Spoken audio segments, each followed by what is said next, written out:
Solène Niederkorn vous propose FinScale, un éclairage sur l'innovation dans le monde de la finance, de la banque et de l'assurance.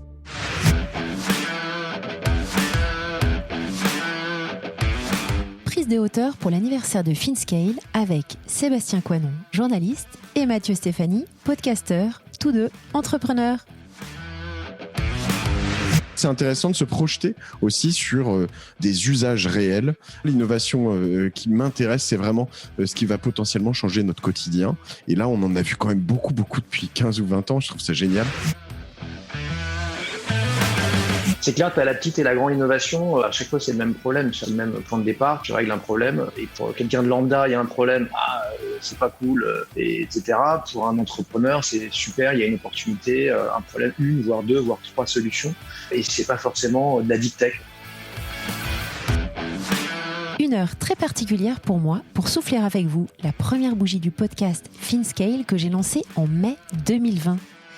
Sébastien et Mathieu, bien connus des médias français dans le secteur de la tech et de l'innovation, nous font part de l'émergence du business des fintech ces 15 dernières années, des tendances qu'ils suivent, mais nous font également la joie de partager avec nous les meilleurs moments et les fails de Tech & Co et de la Martingale.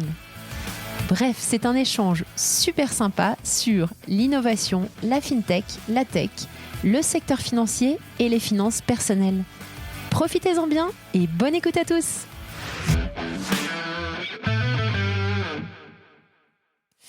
Bonjour à tous, bonjour Seb, bonjour Mathieu. Salut Solène. Salut Solène. Est-ce que je pourrais vous demander de vous présenter s'il vous plaît avant qu'on commence ? Seb, vas-y. Écoute, Seb Coinon, donc 25 ans de journalisme dans les pattes, puisque j'ai commencé très jeune, même avant de faire mes études. Donc de la radio, beaucoup de radio essentiellement, un peu de télé, un peu de presse écrite. D'ailleurs, ça me manque et je suis ravi d'en faire avec vous. Alors, on aurait préféré être ensemble, toujours pareil, mais c'est quand même pas mal de discuter ensemble aujourd'hui. Et puis la tech, évidemment. Alors, je suis pas tombé dedans tout petit. Je suis tombé dedans en 2015 quand j'ai lancé Tech & Co. J'ai fait 6 saisons, j'ai interviewé plusieurs milliers d'entrepreneurs, start-upers, une bonne partie que vous connaissez aussi. Et j'essaie de fidéliser les meilleurs. C'est totalement subjectif, naturellement. Et puis me voilà auprès de vous aujourd'hui. Merci beaucoup. Merci. Moi, je suis Mathieu Stéphanie. Je lève la main, mais on me voit pas, donc voilà. Je suis entrepreneur dans la tech depuis 2005, podcasteur depuis 2017. J'anime notamment un podcast qui s'appelle Génération Do It Yourself.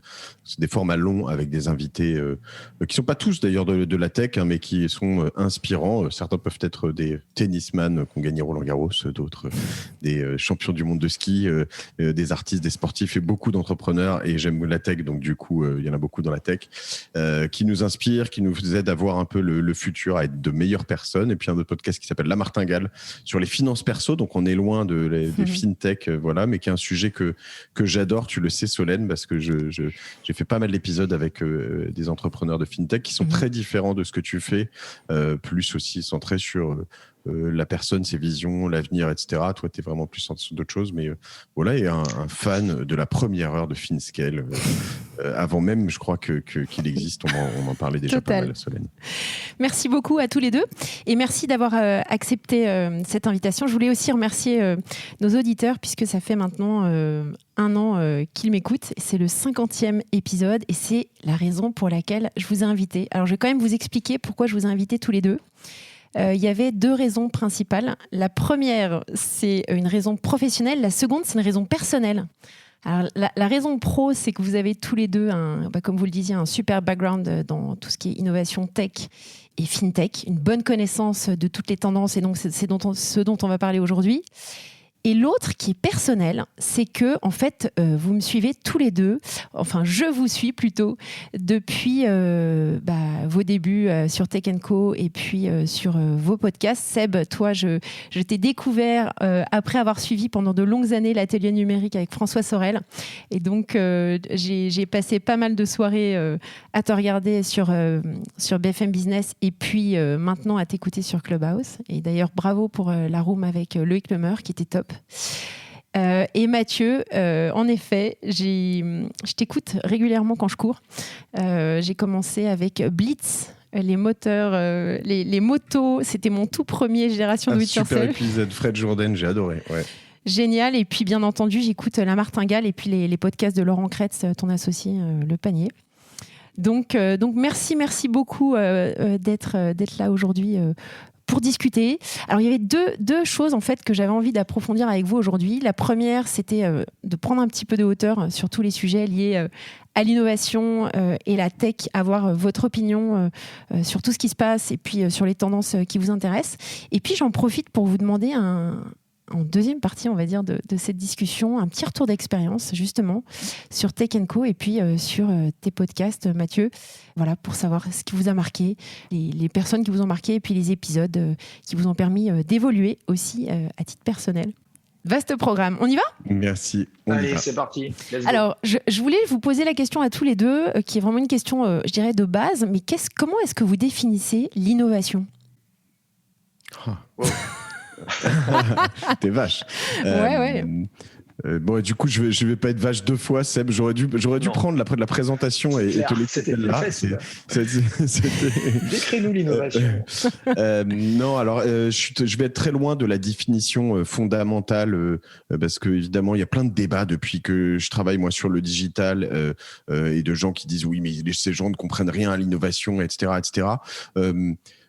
Il y a évidemment des grandes strates dans l'innovation. Il y a donc dans la recherche fondamentale des tas d'innovations qui serviront potentiellement à rien, mais même si souvent on y trouve un intérêt quelque part. Moi, ce que j'aime en tout cas, plus que dans ma définition de l'innovation, c'est des innovations qui de temps en temps sont vraiment peuvent paraître futiles.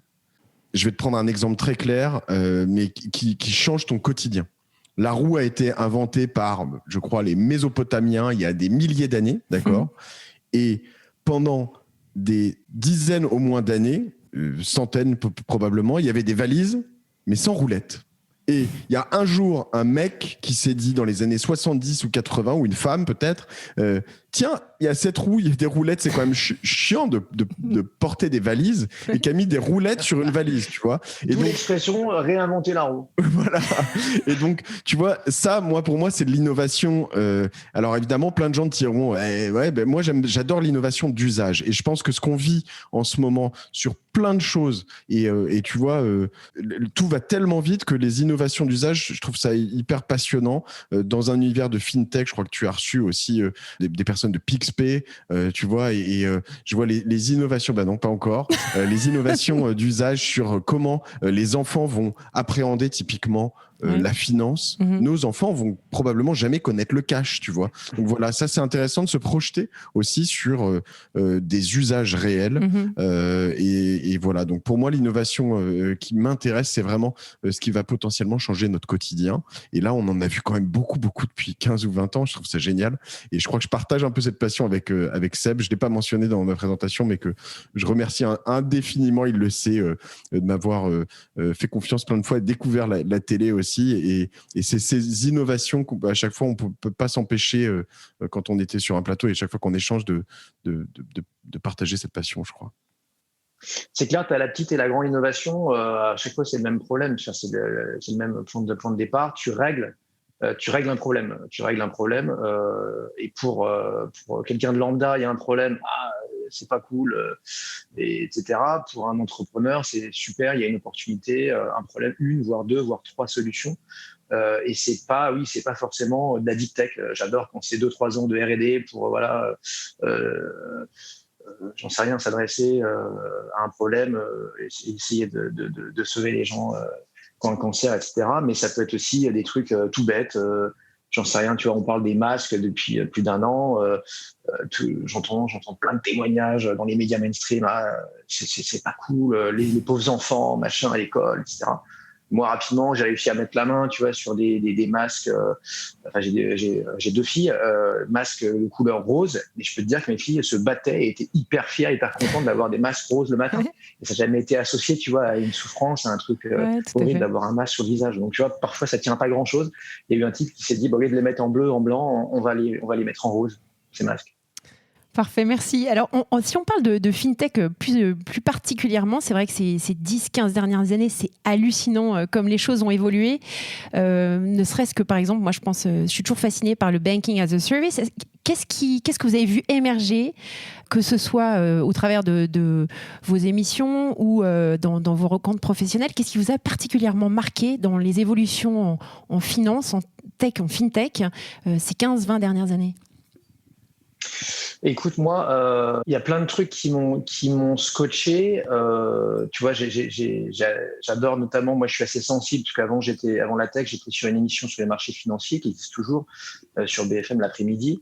Donc tout ce qui est boîte cotée, etc. Alors certes, tu avais le haut du panier, les GAFAM, mais sinon tout le reste de la cote, c'était quand même un peu moins tech. Il y avait notamment la finance qui a pris le sujet à bras le corps, certes, mais ça n'a pas empêché, tu vois, une cohorte de startups de fintech, carrément de venir les chatouiller. Alors c'est vrai que beaucoup ont été rachetés, notamment en France, par les banques. On les connaît tous. En revanche, tu vois, celles qui sont les Wissey, Yomoni, etc., que vous avez tous les deux reçus, sont intéressantes, je trouve. Cashbee aussi, que tu as reçu il y a quelques semaines, Solène, tu vois, donc qui t'aide à mettre un peu d'argent de côté, qui te rétribue un petit peu ton épargne à l'heure où les taux sont bas, où ton livret A, ton assurance vie rapporte plus rien. Ça m'intéresse. En revanche, ce que je retiens de tout ça quand même 15 ans après, pour répondre clairement à ta question, c'est que sur les grandes promesses, notamment tout ce qui est néobanque, les choses un peu intégrées comme ça, même ceux qui les ont adoptés, c'est rare qu'ils aient switché totalement. Oui. Généralement, c'est un truc en plus, un service en plus, une carte en plus, mais tu n'as pas abandonné quand même, a priori, la BNP en bas de chez toi pour être full néobanque. Bon, enfin, en tout cas, pour la plupart des gens, j'entends. Ça va peut-être venir, hein, mais c'est ce que je retiens, moi. Donc, pas transformant, en fait.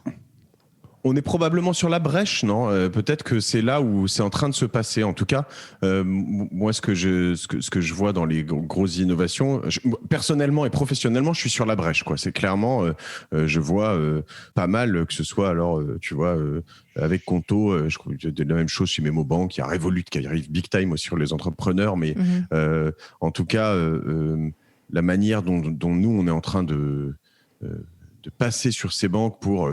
je vais te prendre quelque chose de dingue, mais tu vois, un pain incroyable quand tu as 70, 50, 70, 100 personnes sur ton payroll, c'est d'avoir typiquement... Alors avant, en plus, il y avait des vieux logiciels. Là, je vais parler de Payfit, c'est pas de la fintech, mais tu as tous ces nouveaux logiciels qui remplacent un peu ces espèces de vieux trucs de comptable qui étaient impossibles à utiliser.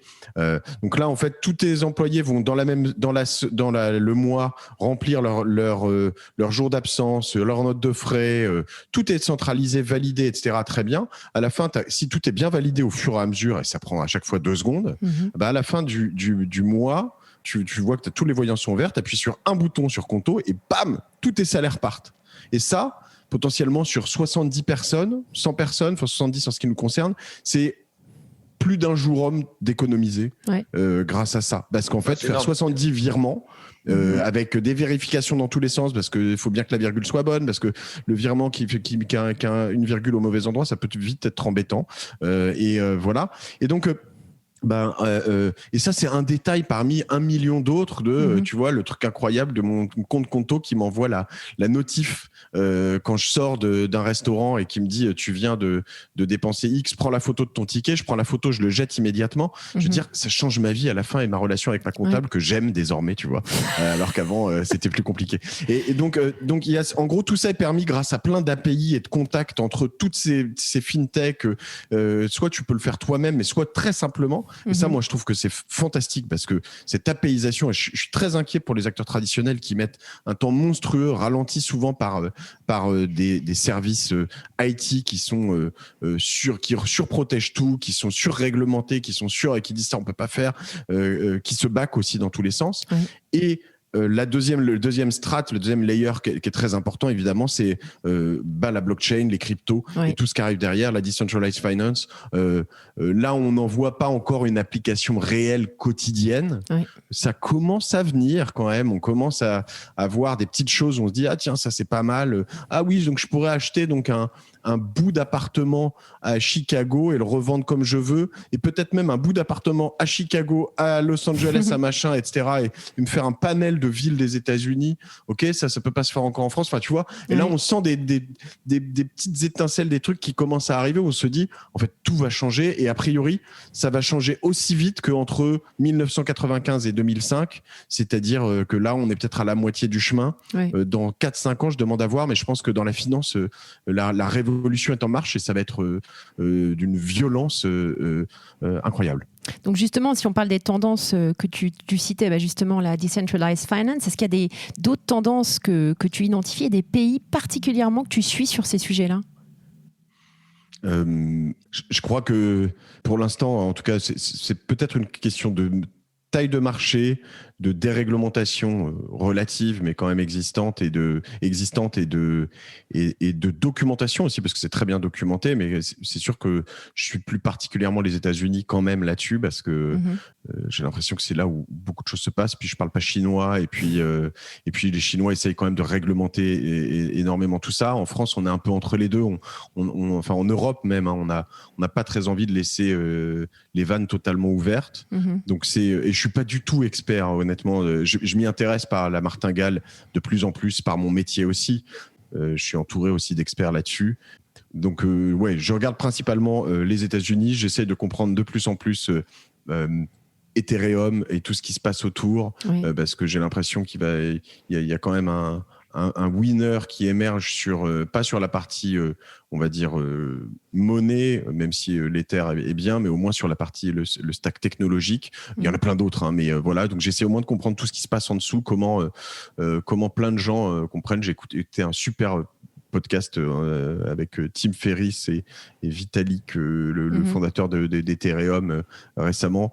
Honnêtement, il y a quelques moments où j'étais un peu largué, mais voilà, je pense qu'il faut vraiment le faire, et vraiment aussi, je connais trop de gens autour de moi, et je l'ai fait pendant longtemps, mais qui n'avaient jamais acheté de crypto en réel. Tu vois, t'en achètes par des comptes justement eToro, Revolut ou je sais pas quoi. Mais je pense qu'il faut vraiment faire l'effort de s'acheter des cryptos avec peut-être des clés Ledger et des choses comme ça, parce que en fait, ça permet de se projeter vraiment dans un truc que les jeunes ont déjà intégré, quoi. En tout cas, ceux qui sont un peu connectés, qui jouent aux jeux vidéo, qui vont acheter des NFT sur des skins, des maps, des je sais pas quoi. Honnêtement, je suis aussi un peu largué là-dessus, mais tu te dis, en fait, eux, c'est déjà dans leur quotidien. Donc, qu'est-ce qui se passe quand tous ceux-là vont grandir et arriver dans des métiers, des choses, de la vraie vie, en tout cas économique? A priori, tout ça va augmenter. Donc, faut bien suivre tout ça. J'ai pas envie d'être ce vieux con des années 2016 qui croyait au fax, et 2006 ou 2096, et qui disait non mais attends, le courrier ça marche très bien, moi les emails ça marchera jamais, tu vois. Donc voilà, j'ai au moins cette peur de cette fear of missing out de ce truc, donc ça me pousse au moins à agir au quotidien. Top. Et Seb, il y a des tendances et des pays que tu suis plus particulièrement? Écoute, non, mais pour embrayer sur la blockchain, moi ça me passionne. J'en ai pas parlé tout à l'heure, mais c'est évident que c'est la tendance blockchain. Donc j'inclus naturellement les cryptos. Moi, je suis arrivé à rien, mais je regarde ça depuis pas le début, mais assez tôt, il y a quasiment 10 ans, 2012. Je me rappelle interviewer des types là-dessus. D'ailleurs, certains qui étaient éclairés, qui disaient oui, il faut suivre ça de très près, parce qu'il commençait à y avoir une véritable défiance, tu vois, des banques centrales, qui à l'époque on leur reprochait d'imprimer trop, mais c'était de la rigolade après ce qu'on vient de voir post-Covid. On n'est pas malheureusement encore totalement post, mais voilà. Donc si tu veux là-dessus, certes, il y a la crypto, c'est hyper intéressant. Enfin, tu vois, mais typiquement, le type la nana qui mettait 100 € à l'époque, tu vois, il y a près de 10 ans, aujourd'hui, il a plus d'1 million sur son compte. Alors, c'est facile de refaire évidemment le film, mais ça donne un peu des perspectives sur potentiellement ce que certains vont vouloir en faire, et toute la technologie qu'il y a derrière. Certes, c'est qu'un début. Au début, c'était un peu cosmétique. Tiens, Carrefour, tu vois, qui utilise la blockchain pour tracer, je sais pas quoi, 1 kilo de pâtes ou ta mayonnaise. Là, on voit quand même des industries aussi du luxe plus réputées plus conservatrices aussi aller là-dedans. Donc, c'est sûr que ça va exploser. Ça me fait presque peur, tu vois, quand je me projette, parce que ça peut désintermédier les banques évidemment, mais plein d'autres gens que il peut y avoir un peu de création et aussi beaucoup de destruction de valeur et de confiance. Alors, on sait que le système repose essentiellement là-dessus. Tu vois, les banques, l'argent, c'est le centre de l'économie. Donc, si on se projette, même il a raison, Mathieu, à 3-5 ans, ça peut aller très très vite. On n'a aucune idée dans quel sens ça va partir et donc c'est assez fascinant à suivre, clairement. Et la France, pour répondre à ta question, la France, on était bien positionné. J'ai l'impression on reprend un peu de retard, et même l'Europe. C'est vrai parce qu'on a ce socle, cette legacy, ce GDPR, tout ce que tu veux, des SP2, MiFID 2, qui fait que c'est à la fois génial et en même temps, on a tendance parfois encore une fois trop protéger peut-être le consommateur au détriment d'une industrie et d'entreprise. Est-ce qu'il y a des sujets qui n'avancent pas assez vite, de votre point de vue, d'un point de vue vraiment fintech, pur? Pour continuer sur cette lignée, pour moi, c'est vraiment l'accompagnement des cryptos, enfin un peu plutôt de la blockchain. Là-dessus, je pense qu'il y a, on a quand même une place intéressante. Alors en France, particulièrement, puisqu'on parle français ici, même si il y a probablement des Luxembourgeois et des Belges qui nous écoutent, et des Suisses. Mais en tout cas, on a une place intéressante sur la fintech. Je pense que on n'a pas complètement loupé ce créneau. Il y a des acteurs intéressants de poids. Je veux dire, en tout cas, au moins sur notre home market, tu vois, quand tu vois finalement des Lydia qui commencent à émerger big time. J'ai parlé de Conto, mais je parlais de Memobank éventuellement. Je parle beaucoup de fintech qui sont quand même bien placés. Mm-hmm. Et en revanche, la régulation, là, en fait, on est très inquiet parce qu'on essaie de tout centraliser avec l'Europe. Et là, on parle d'une blockchain qui a pour objectif de tout décentraliser. Donc, c'est un peu contre-intuitif pour nous. Et je pense que il faut, à la fois, on se dit qu'il ne faut pas faire n'importe quoi parce que peut-être qu'en ce moment, c'est aussi un peu les banques centrales qui, je ne sais pas si elles nous sauvent, ou en tout cas, si c'est une fuite en avant. Je ne suis pas assez fort en macroéconomie pour tout ça. Mais en tout cas, elles stabilisent quand même pas mal de choses depuis un an. Est-ce que si tout était décentralisé, ce ne serait pas un peu le bordel? Probablement. Mais je pense qu'on devrait quand même un peu pousser tout ça un peu plus loin, au moins pour tester. Et là, on sent que les régulateurs ne sont pas complètement chauds là-dessus. Et pourtant, il y a probablement une carte à jouer aussi avec l'euro, si on ouvrait un peu les vannes, parce qu'en ce moment, on va se retrouver dans une bataille, j'imagine, là encore, je reviens sur des faits macroéconomiques, mais entre l'yuan et le dollar, et que les monnaies qui sont le plus rapidement adaptées à tout ça seront probablement aussi gagnantes dans des échanges monétaires internationaux. Donc, à mon avis, il y a quand même une carte à jouer forte et rapide là-dessus, qu'on n'est pas complètement en train de gagner, comme le disait Seb. Non. Il y a des contre-exemples, certes, Lydia, Conto, mais qui sont quand même franco-français, à ce stade. Et puis des N26 évidemment Revolut qu'on a cités, mais qui sont européens. Après, les Coinbase, les Robinhood, etc., ils vont arriver, ils sont déjà parfois là, et malheureusement, c'est la suite des GAFAM. Donc attention à pas se faire larguer, quoi. Parfait, merci beaucoup. C'était très éclairant, très intéressant. Alors maintenant, si on rentre dans vos problématiques à vous, en tout cas votre quotidien, est-ce que vous acceptez de faire ce petit retour d'expérience? Je vais commencer avec toi, Seb, puisque tu disais, ça fait 6 ans et 1000 émissions. J'ai écouté la dernière avec François Sorel avec beaucoup d'émotion. En fait, c'était un peu plus, mais j'ai marqué le truc. C'était un poil plus. Il y en avait combien au total? T'as compté? Ouais. Au total? Non, j'ai pas compté. En fait, tu calcules le nombre de jours dans la semaine. Moi, je fais du lundi au jeudi. T'enlèves tes congés et puis voilà. Ça va assez vite en fait. C'est quoi l'intervention, le sujet qui t'a le plus marqué, si tu pouvais nous en citer, 2, 3? C'est-à-dire les sujets qui m'ont le plus marqué, ce qui m'a le plus les éclaté, invités, les invités qui t'ont marqué, ceux qui ont vraiment laissé une trace où tu t'es dit waouh, c'est vraiment transformant, c'est vraiment incroyable, il va falloir que je suive ça. Et en effet, dans le temps, ça s'est révélé assez hallucinant. Il y a de tout. Ça a été des gros comme des débutants entre guillemets, tu vois. Thomas, quand il a lancé Miro, il est venu très rapidement dans Tech & Co, la boîte avec quelques mois. C'est pareil pour Julia avec Frishti, pour des boîtes comme Swile, tu vois, Loïc Soubéran. Donc, tu es toujours fier, entre guillemets, même si, bon, voilà, j'ai aucun mérite, aucun talent là-dessus, mais d'avoir tendu le micro et d'avoir été un intermédiaire, un médium sur ce moment-là. Et puis après, c'est aussi, tu vois, du Carlos Ghosn qui me sort dans Tech & Co, tiens, je vais mettre 1 milliard, et je mets 1 milliard sur la table pour des acquisitions ou des prises de participation dans des startups liées à notre écosystème mobilité au sens large. En marge du CES, tu vois, donc il venait juste de finir sa grosse conf, tu vois, en anglais, t'avais tous les grands médias, CNBC, Bloomberg qui étaient là, les agences de presse, etc. Bon, malheureusement pour lui, ça s'est mal terminé, mais ça n'avait rien à voir avec l'innovation et la mobilité. Et donc, voilà, c'est des moments comme ça que tu retiens. Tu croises des mastodontes. Alors souvent, d'ailleurs, il fallait plutôt aller les voir parce que c'est pas forcément évident, tu vois, typiquement, tu vois, un Xavier, que vous citiez, Xavier Niel, moi, j'ai jamais réussi à le faire venir dans le studio. Il a dû venir 2-3 fois, tu vois, en 10-15 ans. Mais en revanche, d'aller, tu vois, à Station F ou j'en sais rien, moi, sur un hackathon à 42, s'il était là, il m'accueillait avec plaisir et on pouvait rester une demi-heure, 30 minutes, tu vois, 30-45 minutes sur l'antenne. Donc voilà, c'est des images comme ça que je retiens. Moi, j'ai surtout la fascination de ceux qui font, des entrepreneurs, dirigeants un peu, et puis entrepreneurs, ceux qui ont vraiment créé leur bébé surtout. Et donc voilà, c'est ça qui m'a toujours éclaté, et c'est pour ça que je m'éclatais tous les soirs à 20h quand tu me voyais. J'espère que t'imposais quand même pas ça à ton mari et à tes enfants tous les soirs, et que tu faisais ça un peu en secret ou en douce. Mon podcast replay, parce que tous les soirs c'est quand même une peine. Non, pas tous les soirs, mais souvent.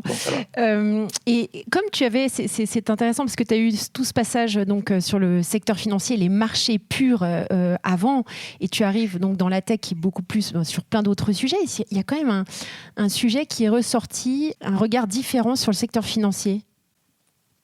Écoute, oui et non, c'est-à-dire que c'est vrai que c'était, moi ça m'a toujours éclaté les marchés, et je suis ça encore aujourd'hui de près, mais il y a un côté qui est pas très palpable. Il y a l'argent aussi qui a pas toujours bonne presse, surtout en France, et puis l'argent qui circule, tu vois, en vase clos, les plus, les moins, ceux qui sont short, ceux qui sont longs, etc. Qui parfois, bon, voilà, il y a une perte de sens que tu retrouves quand même dans les startups très souvent. Et quand du coup il y a plus de sens, que ce soit dans la fintech ou pas, tu vois, ou quand tu sens que ça part trop, ça va trop loin, trop vite, un peu trop n'importe quoi. Et on l'a tous vu, tu vois, il n'y avait pas besoin d'avoir une boule de cristal, des WeWork, etc. Quand ça sent pas bon, généralement, le juge de paix, et ça peut être Wall Street d'ailleurs, tu vois, où l'IPO foire, et le roi est nu après ça. Mais donc, quand même, ce que j'ai aimé dans la fintech ou dans les techs en général, c'est que tu avais une aventure humaine, et puis au-delà de la levée de fonds, etc., tu t'intéresses à ce qu'ils vont faire, tu vois, les nombres de bureaux qui vont ouvrir, l'international, les gens qui vont embaucher, les profils qu'ils recherchent.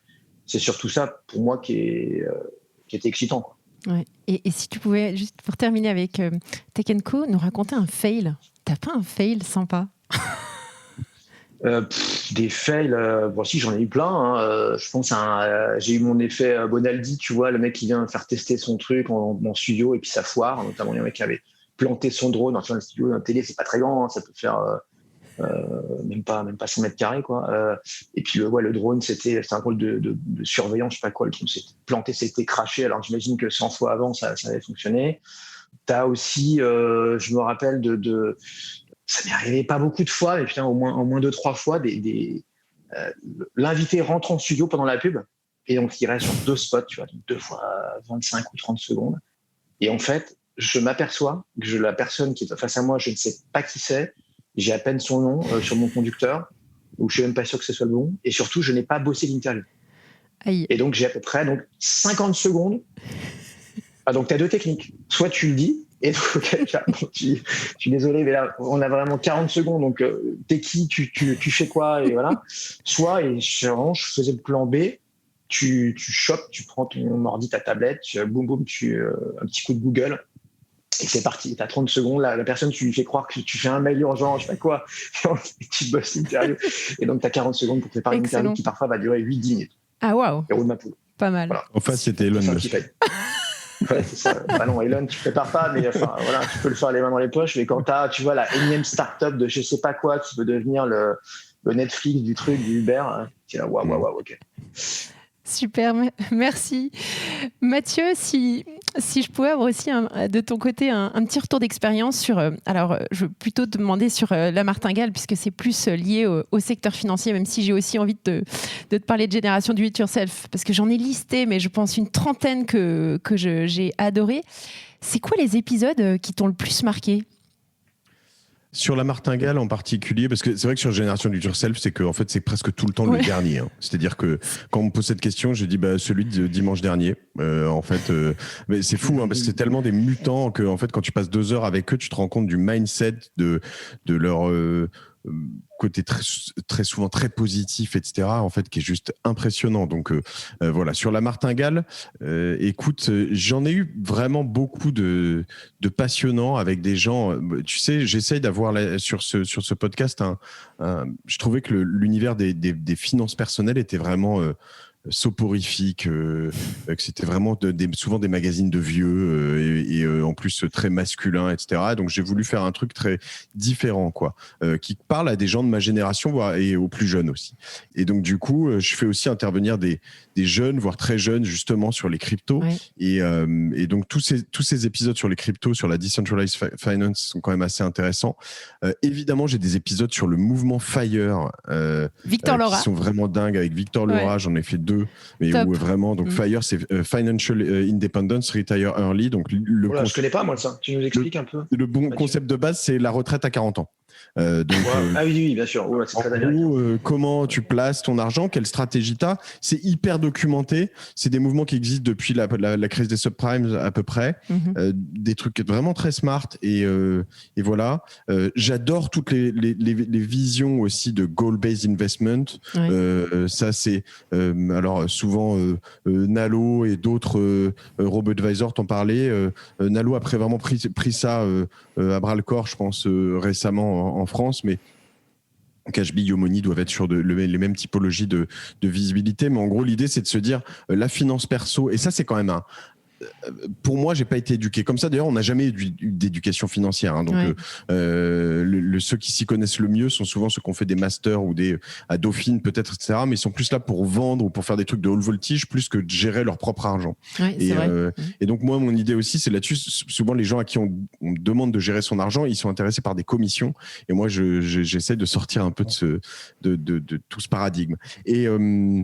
Et en fait, le goal-based investment, l'idée, c'est quand même de te dire, j'ai des projets dans la vie et mon objectif avec mon argent, c'est de financer ces projets et pas de finir le plus riche du cimetière, ce qui n'a aucun sens, quoi. Alors, dans un des projets, il peut y avoir une legacy, un héritage que tu laisses à tes enfants, mais finalement, moi, mes projets dans ma vie, c'est, je sais pas, moi, de faire un très gros voyage tous les 2 ou 3 ans, c'est quand tu es plus jeune, de pouvoir me payer un beau mariage, c'est de payer des études à mes enfants. Et les études de tes enfants, tu peux commencer à les payer. Pourquoi pas quand ton enfant naît, en fait, quoi, plutôt que de faire un emprunt et de les payer une fois qu'il les a faites ou pendant, voilà. Donc, je trouve tout ça, c'est vraiment, vraiment passionnant. Et typiquement, cet épisode aussi dont je te parlais tout à l'heure avec PixPay, qu'il faut que tu invites, justement sur l'éducation financière, et qui est de dire, en gros, à quel âge on donne une carte de crédit à un enfant. Tu as envie de dire le plus tard possible. Mais en fait, non, parce que les enfants, finalement, ils vont connaître que la carte de crédit. Même pas la carte de crédit, ils connaîtront pas. Ils auront un téléphone avec lequel ils paieront, une montre avec laquelle ils paieront.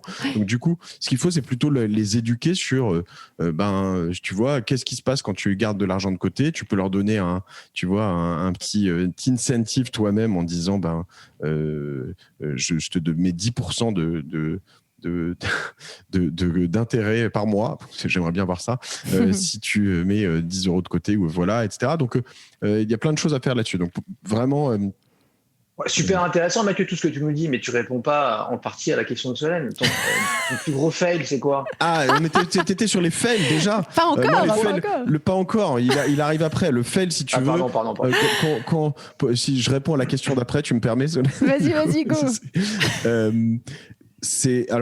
Je l'ai refait 2 fois, mais quand on enregistre à distance, là j'enregistre avec mon micro qui est branché sur mon Zoom, et je fais quand même très attention à la qualité de la voix que je délivre à mes auditeurs, et on travaille en amont avec nos invités, on fait des checks micro, etc., la veille ou l'avant-veille pour être certain que tout se passe bien.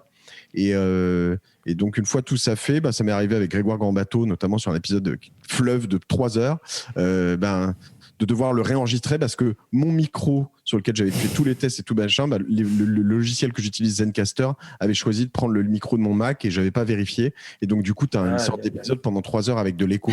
Et autant sur 20 minutes, ça peut passer, sur 3 heures, c'est inaudible, insupportable. Donc, voilà, ça, j'en ai fait quelques-uns.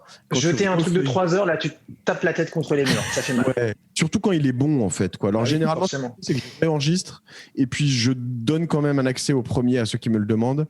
Mais je le poste pas sur mon podcast, je le mets ailleurs. Voilà, mais il était très bien d'ailleurs. Pour le temps que m'a donné l'invité. Il était très bien, celui de Grégoire. Le deuxième, du coup, j'ai écouté le deuxième. Ouais, je peux te donner le premier si tu veux. Ça ira. 3 heures de plus si tu veux faire un marathon. Et question, Mathieu, est-ce que du coup, à force de recevoir plein d'invités sur la martingale, ça a changé ta façon de gérer tes finances ? Ah mais grave, mais genre c'est le jour et la nuit en fait. Et moi je fais des alors sur les deux mais moi c'est des masters pour moi avant tout je suis très égoïste en fait. Je fais que ça que pour moi et t'as raison Mathieu, c'est comme ça que ça marche. Toi tu t'éclates, celui qui t'écoute il va en prendre plein aussi. Mais non mais c'est sûr et tu vois hier encore je testais un truc. Alors du coup j'ai plus d'argent en perso parce que j'ai investi tout dans des tas de choses, mais tu vois récemment j'ai reçu un Léo d'Enerfip.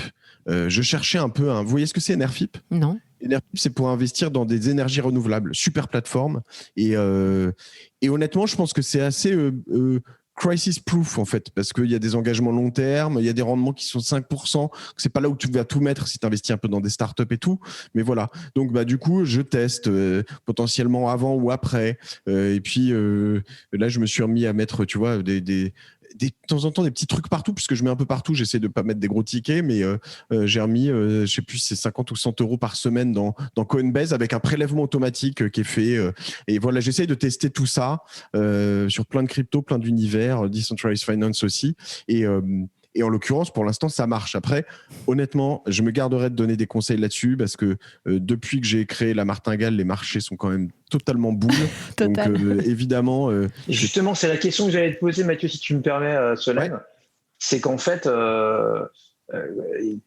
maintenant, oui, t'es quasiment comme un journaliste. On n'a pas besoin de médias pour être aujourd'hui influenceur et voilà, et faire parler, mais et inviter des personnes très, très intéressantes. Mais je suis sûr, voilà, tu dois être harcelé de conseils. Donc, c'est quoi ? Si tu dis non, c'est non, pas de conseils, je ne vous donnerai pas de conseils. Tu dois avoir plein de kidam, enfin, d'inconnus ou dans ta famille, machin. Tiens, j'ai 10K, 50K, 100K, qu'est-ce que je fais ?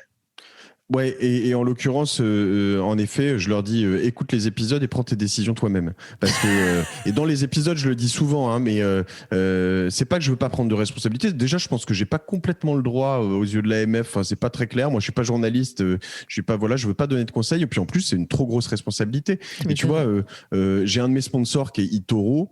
Donc du coup, il y a beaucoup de gens qui s'inscrivent sur eToro et qui me suivent. Bon, alors là, ça va. Mais d'autres qui me copient sur eToro. Et sur eToro, en effet, j'ai une super perf parce que depuis 1 an sur mon portefeuille, je fais plus 100%. Mais les plus 100%, ils sont dus à, on va dire,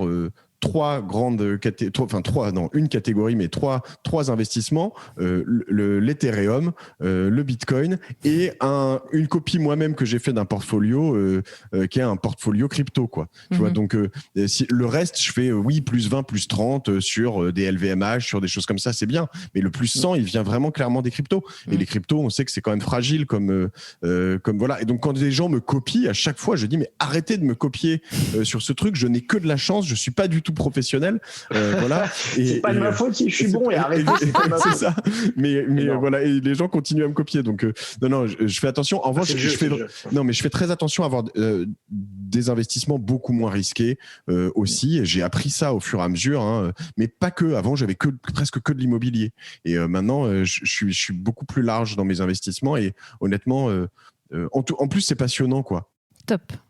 Bon, on arrive à la fin de notre discussion. Attends, Solène, moi j'ai une question aussi pour toi. Là. Tu veux pas te prêter au jeu et nous dire ce que tu as appris en un an de FinScale? On est là pour fêter, tu vas souffler ta première bougie. Donc qu'est-ce que tu as appris? Qui t'a éclaté le plus, même si c'est jamais évident, tu vois. Elle a cru qu'elle allait s'en sortir comme ça. C'est trop facile. Pas du tout. Impossible. Avec nous, c'est impossible. C'est qu'on adore poser des questions. Ok, bah écoutez, je me prête au jeu avec plaisir. Alors moi, j'ai adoré, comme tu disais Mathieu, c'est compliqué de choisir un épisode préféré parce que j'ai vraiment eu des échanges extraordinaires avec mes 53 invités, parce que j'ai fait également des hors-séries. Il y a un épisode que j'ai particulièrement aimé, d'ailleurs qui est le plus long, c'est celui de Memo Bank, puisque Jean-Daniel Guyot est venu en parler. Ce qui me marque, c'est que comme j'ai travaillé pendant 15 ans dans la banque, c'est de voir que quelqu'un qui ne connaît absolument rien au secteur financier et qui est un entrepreneur aguerri, arrive à créer from scratch avec ses équipes et ses investisseurs un établissement bancaire en prenant en considération toutes les problématiques réglementaires, risques, conformités qu'on a comme pour n'importe quel autre établissement de crédit.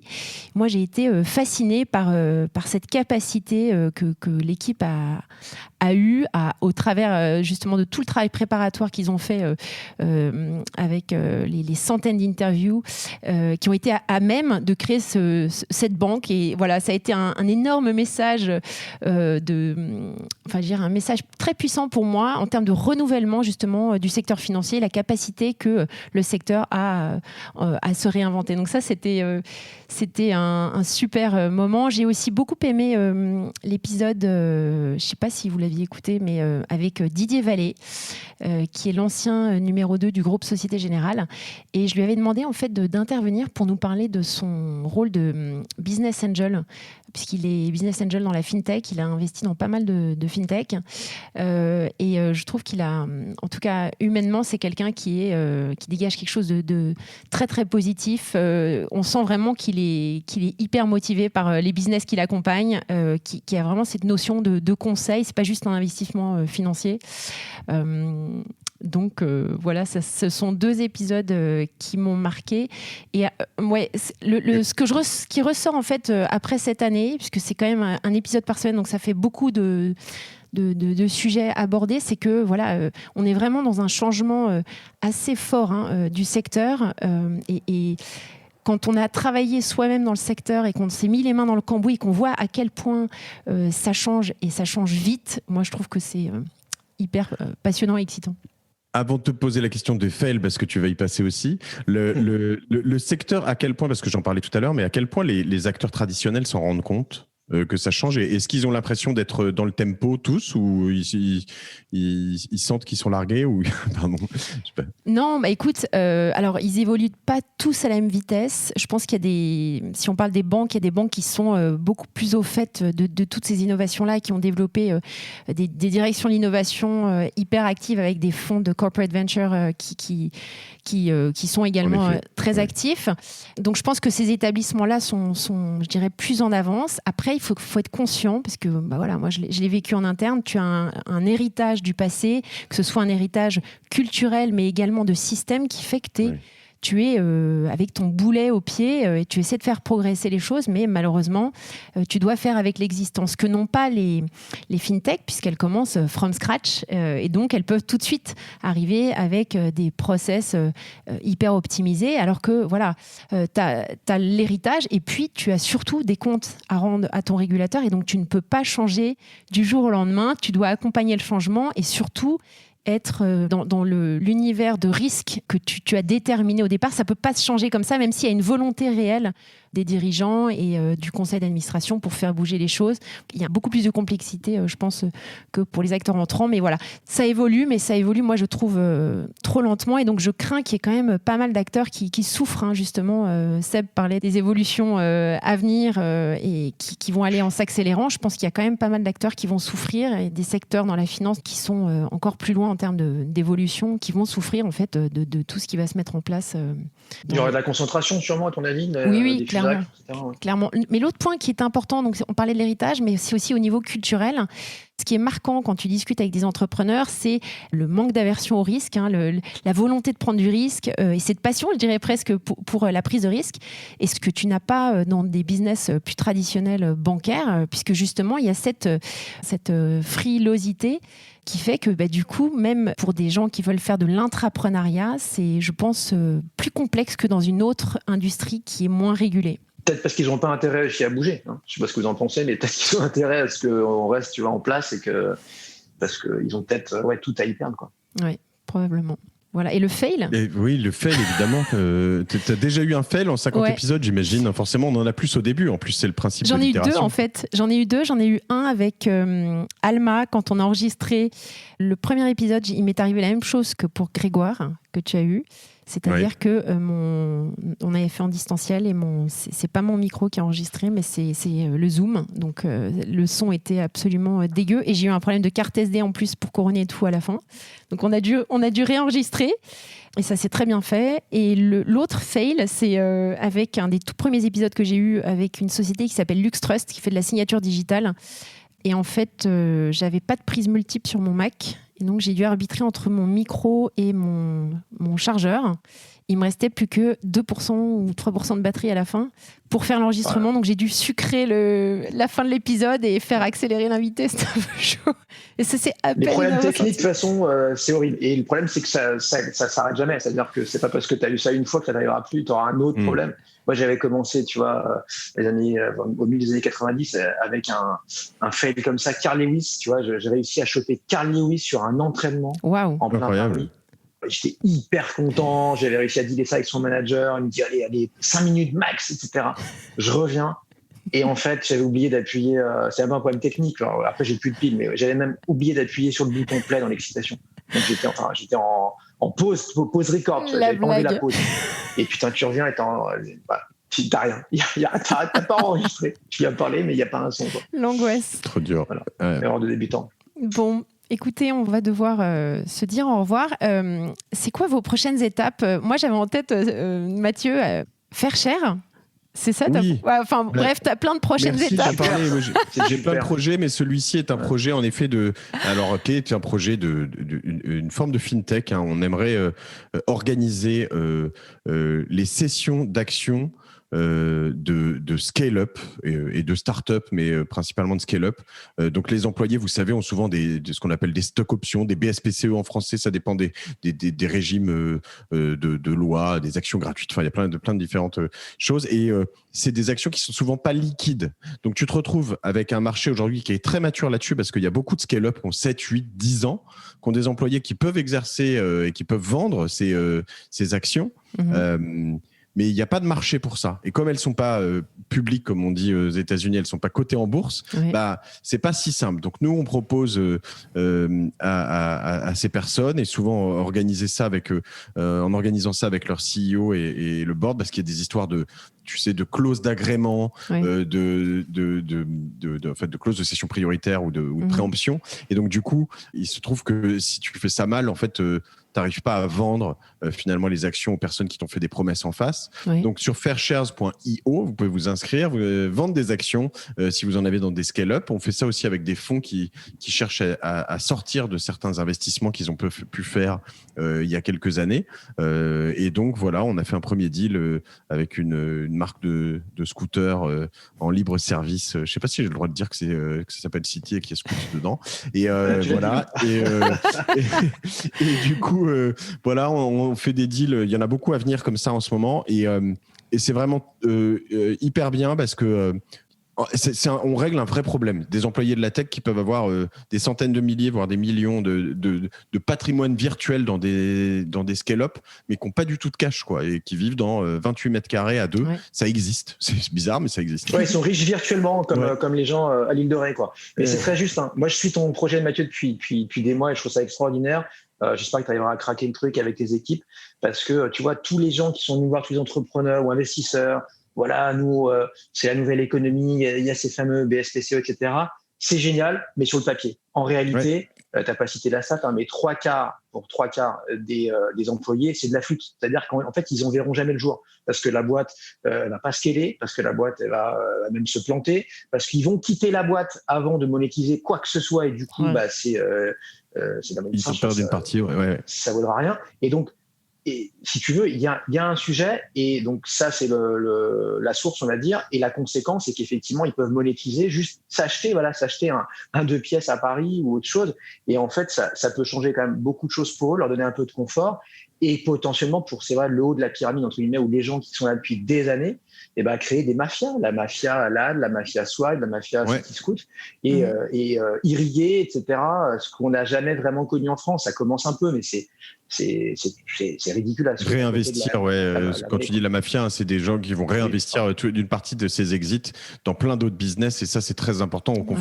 C'est la comparaison à la PayPal Mafia qu'on voit en Californie.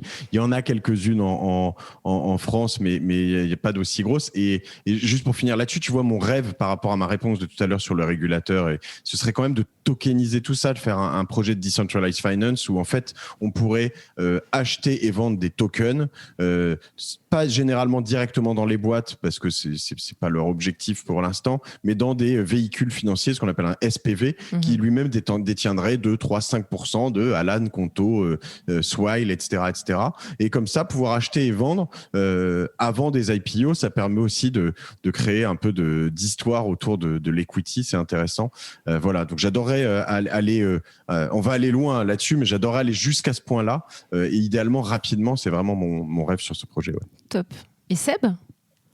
Écoute, moi, rapidement, la next step, même la step actuelle, ça m'a fait un petit sevrage là, par rapport à BFM, c'est de m'éclater sur des plateformes type Clubhouse, tu vois, 1 ou 2 fois par semaine, en host, en co-host sur des rooms avec des gens sympas, des entrepreneurs, plein de gens bienveillants et qui nous inspirent.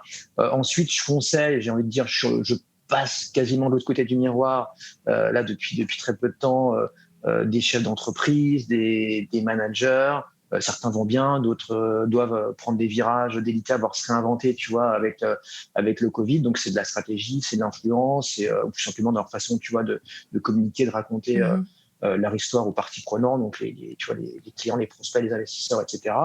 Et puis à plus long terme, j'ai envie de dire, j'ai un projet, un très beau projet, s'il voit le jour, dans l'investissement avec un VC de la place, quoi, un pro, avec également un ancien sportif de haut niveau. En gros, le pitch en 3 mots, je vais vous la faire courte. C'est donc il y a beaucoup d'argent dans la tech, presque trop parfois, en tout cas selon certains. Voilà, les licornes, etc. La French Tech, certains commencent à en avoir un peu ras-le-bol, et on peut le comprendre d'une certaine manière.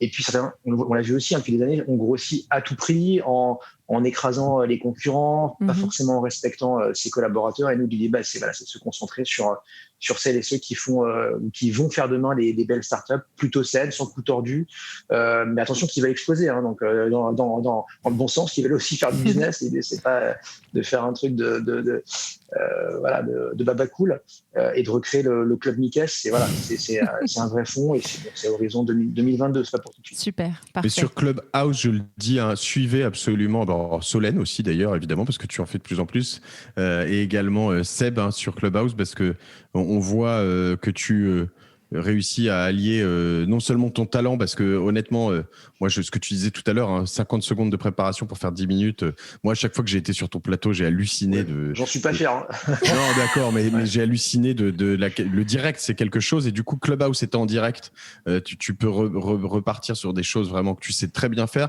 et en plus ton réseau, quoi, et que tu te retrouves du coup comme ça, de but en blanc avec Jean-Charles Samuelian et Xavier Niel potentiellement, et plein d'autres personnes sur un plateau en réaction à la mais ça c'est facile. T'es adorable, Mathieu, mais c'est facile comme tu sais. C'est facile pour toi. Moi, je te dis juste, c'est pas facile pour tout le monde.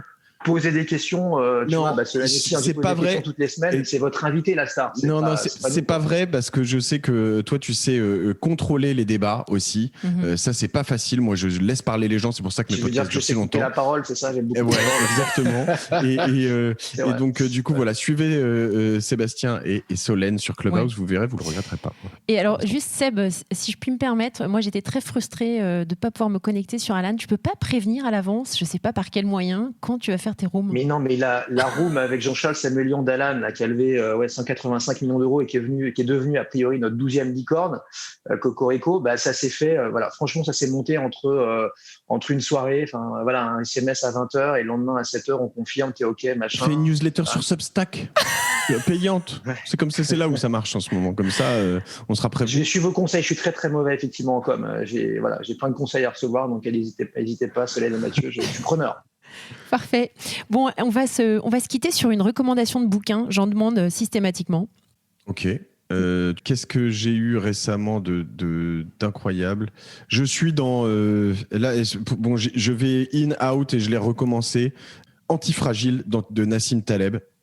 Je vais pas le vendre bien, mais c'est pas hyper simple à lire parce que c'est beaucoup de concepts, etc. Mais c'est mind-blowing, vraiment à lire absolument. Soit vous êtes bilingue, vraiment bilingue. Moi, je lis beaucoup de bouquins en anglais. Celui-ci, j'ai choisi de le lire en français. Et je regrette pas d'avoir choisi de le lire en français parce que voilà. Mais c'est le concept de l'antifragilité. En gros, un objet qui tombe, qui est fragile, il se casse. Un objet qui tombe, qui est solide, il change pas d'état, et un objet qui est antifragile, qui tombe, il progresse. On est sur la thématique de l'itération, les échecs, etc., etc. Mais théorisé dans tous les sens, au moindre taille, par un type qui a un cerveau brillant, qui peut être détestable par moment, Nassim Nicolas Taleb. Si vous l'avez pas lu, il faut le lire avant de faire plein de choses. Merci. Seb ? C'est un très bon conseil, +1 donc. Et écoute, moi j'étais très à la bourre parce qu'en fait, paradoxalement, dans la tech, ils se sont mis à tous écrire des bouquins, même les entrepreneurs. Donc tu vois, pourquoi j'ai vendu ma boîte, pourquoi ceci, pourquoi cela. Donc je me suis paluché tout ça là pendant quelques années, et souvent j'arrivais à peine à les lire, tu vois. Donc là j'étais très en retard, donc je me lis des gros trucs. Je suis pas très libre de développement durable, donc j'aurais pas forcément de conseils à donner. Solène, je suis désolé, je lis en plus les trucs qui sont sortis il y a plusieurs mois, voire plusieurs années, tu vois, les Harari, le dernier Obama, etc. Donc voilà, j'ai pas de conseils franchement pour tes auditeurs aujourd'hui. Parfait. Moi, je voudrais juste recommander le livre que m'ont recommandé Pierre Dutaret et Alexandre Pro. C'est la biographie de Magellan de Stefan Zweig que j'ai lu en quelques jours la semaine dernière, qui est extraordinaire, que je vous conseille. On me l'a recommandé il y a récemment, je l'ai pas lu. Okay. C'est top. Parfait. Écoutez, merci infiniment. Et les podcasts, attends, conseil de podcast. Vas-y. Il y en a 3 absolument à suivre. La Martingale, Génération Do It Yourself et Finscale. C'est tout. Sinon, si on n'a pas le temps, c'est que ça. Ça suffit. Ça fait 3 par semaine, de rien. Merci, Seb. Faut 4-5 heures. Je te suis complètement, c'est un très bon conseil. Merci à tous les deux. C'était mon épisode le plus long. Voilà, vous avez battu Jean-Daniel Guyot. À bientôt. Merci. Salut Solène, merci 1000 fois. Ciao, bravo. Ciao. Merci à tous pour votre écoute. Je suis ravie d'avoir partagé ce moment avec vous. N'hésitez pas à me contacter sur Twitter ou LinkedIn pour me faire part de vos commentaires ou de vos réactions. Et je compte sur vous pour noter cet épisode sur vos plateformes de podcast préférées. À la semaine prochaine.